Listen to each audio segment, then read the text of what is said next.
ব্যক্তিগত জীবনের সব ঝোড়ো হাওয়াকে পাশ কাটিয়ে ঢালিউডের রূপালী পর্দায় যেন এক নতুন ভোরের সূচনা করেছেন পরীমনি। এখন তিনি আর কেবল আলোচনার কেন্দ্রবিন্দু নয়, বরং মুগ্ধতার এক জীবন্ত নাম। নিজেকে ভেঙে গড়ার এই যে কঠিন সাধনা, তাতেই যেন ঠিকরে বেরুচ্ছে এক অপ্রতিরোধ্য দ্যুতি।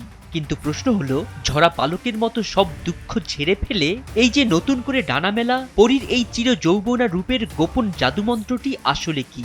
সম্প্রতি এক বার্তায় পরী নিজের সেই রূপের গোপন রহস্য ফাঁস করেছেন।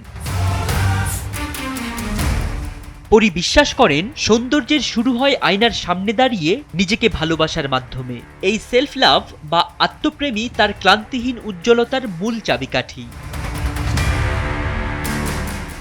একটি ভালো অনুভূতি পুরো দিন বদলে দিতে পারে। পরীর এই দর্শনই বলে দেয়, তিনি যান্ত্রিক জীবনের চেয়ে মনের প্রশান্তিকে বেশি গুরুত্ব দেন, আর সেই প্রশান্তি তার কপালে এঁকে দেয় সতেজতার টিপ।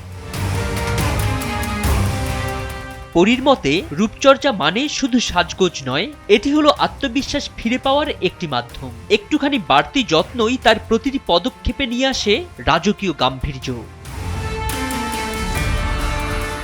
চরিত্রের প্রয়োজনে নিজেকে প্রতিনিয়ত নতুন করে চেনা এবং ভাঙা, এই পরিশ্রমী সত্তাটাই তাকে দর্শকের চোখে সবসময় নতুন ও আবেদনময়ী করে রাখে।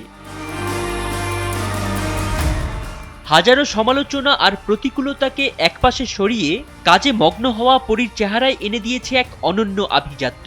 এই ধৈর্য আর কর্মনিষ্ঠাই যেন তার রূপের শ্রেষ্ঠ অলংকার। পরীমনি প্রমাণ করেছেন, সৌন্দর্য যেমন সৃষ্টিকর্তার দান, তেমনি নিজের প্রতি যত্ন আর অদম্য জীবনবোধের এক শৈল্পিক বহিঃপ্রকাশও। ফরিদ উদ্দিন মোহাম্মদ, সময়ের আলো।